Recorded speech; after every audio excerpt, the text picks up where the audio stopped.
Well, good morning, friends. Mark Holmes here, of course, and as always, I want to thank you all for watching, commenting, subscribing, and being part of the Joe Boo Sports Report. Without you guys, as well as you ladies, you know that this literally does not work. I am up, I am Adam. I had to go get some coffee, and I didn't realize 7-Eleven was so far away. But it's kind of picturesque this morning, so I thought I'd share this with you, because this is a country road, and eventually it's going to take me home to the place where I belong. And, well, it's actually not in West Virginia. I'm actually in a different locale than West Virginia. Well, actually, I'm in West Virginia now, but it's not where I'm from. Hope you all are having a great Sunday morning. I don't sleep a lot. In case you guys hadn't noticed, I don't have enough hours in the day to take care of everything, so I end up using the early morning as well as late in the night to try and get stuff done. But that's what it takes if you want to be successful. If you find most people that are successful, it's because they're driven and they work their ass off. They play hard, but they work hard to achieve. I keep thinking about our Cowboys, and you know, it was great being part of the Hall of Fame calls with some of the great players in the NFL. Donnie Shell, who intercepted 15 passes for the Steelers in an era where they only averaged 13 passes per game. Talking to Drew Pearson, who was a rookie, undrafted free agent, who busted his ass and basically stalked Roger Staubach so he could work out with them, so he'd have a chance to try and make the team. Listening to Cliff Harris talking about how he had to make a choice between working his job in the off season or football. A lot of y'all don't really care about the older players, and I get that. I understand. It's like, that's ancient history. That's like going to school. But there's so much knowledge that you can learn from them, and I wish we could take, or actually what I'm hoping is with the Dallas Cowboys playing in the Hall of Fame game, and I know they've done this in different times before. I know that they've gone to the African American Museum when they were in Washington, D.C., and learned a whole lot of things, that they didn't know. I hope the Dallas Cowboys, while they're there for the Hall of Fame game, take time to go through the Hall of Fame and show all these young players the Dallas Cowboys greats, and hear their stories about where they came from and what they had to do to be able to accomplish and be America's team. This team needs it. You go in there, and I can't wait to show you guys, when you go into the hall with the bus, there's tons of exhibits, there's tons and tons of stuff to look at, lots. But it's that hall where all those busts are. It's almost like going in a cathedral. It's a solemn place, and you see all of these greats, all of these legends, and it's a changer. And maybe, just maybe, if the Dallas Cowboys players see that, feel that, learn to respect that, and honor and understand what that star means, what it used to mean, maybe they'll have that sense of urgency. I really feel like the Dallas Cowboys have kind of turned a corner.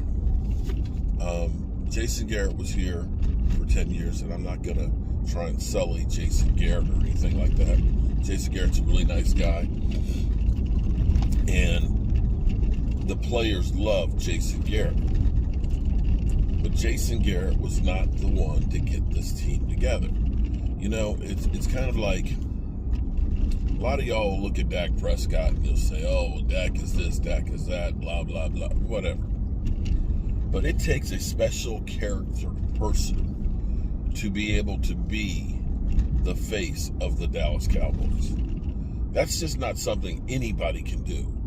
And Dak, there's the sun's finally popped up.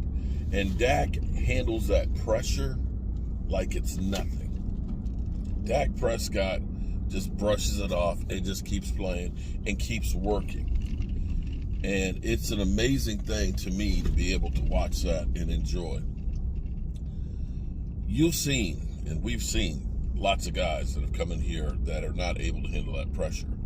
You know, in 800 feet, turn left onto Jefferson Street. You think about all of those players. Boy, this is old down through here. This is an old town. You think about the players that have come through with high pedigrees and everything else that have not been able to bust a grape with the Dallas Cowboys. It's crazy. That spotlight is like none other. You know, when people talk about Hard Knocks is coming through, that's added pressure. Dudes, there's no team that is more talked about than the Dallas Cowboys to the nth degree. You know, here it is. We talk about Zeke Elliott. Well, Zeke Elliott's, you know, he's worn out, this, that, and the other. In the same time, we don't talk about a Todd Gurley or a Melvin Gordon or anything like that, do we? Guys who've really dropped off in production. Turn left onto Jefferson Street. We put guys under the microscope. You know, the fact that people are saying, oh, Matthew Stafford, you know, he's going to be the Continue difference for half maker. a mile. And they'll say, well, Dak only has one playoff win. Well, how many playoff wins does Matthew Stafford have again? How many? But I think, back to my original premise here,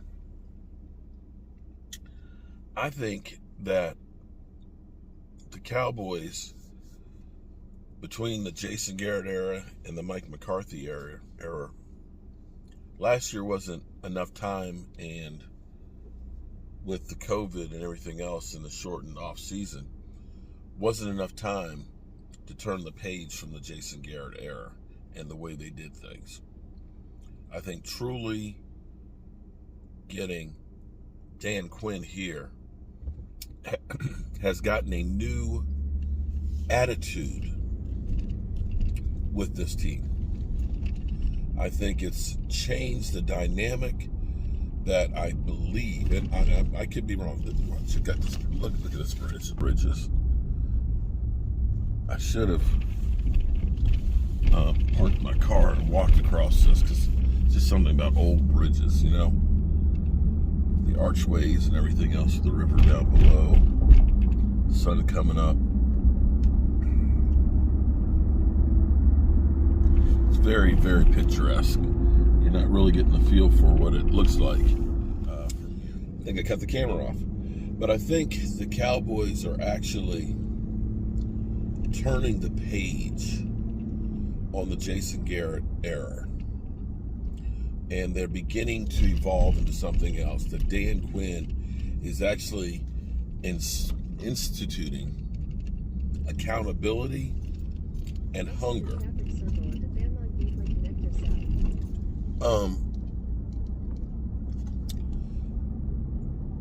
And is changing and evolving the dynamics of this team. I think the Cowboys have actually done a great thing in the way of putting people on notice that they will be held accountable, and it doesn't matter who you are or what you get paid. You have to perform if you are going to be here and be a Dallas Cowboy.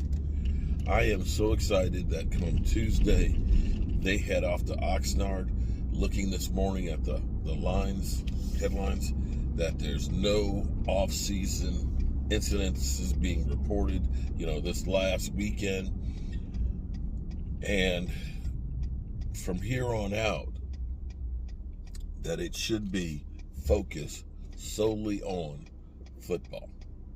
We've gotten all the rankings and the list and all that stuff, which is bullshit. It's bullshit.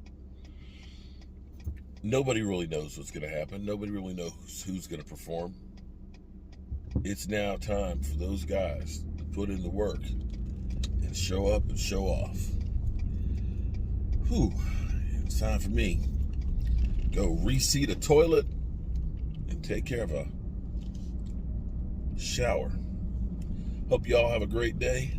And I got to get my behind back home to Virginia. I'll see y'all later.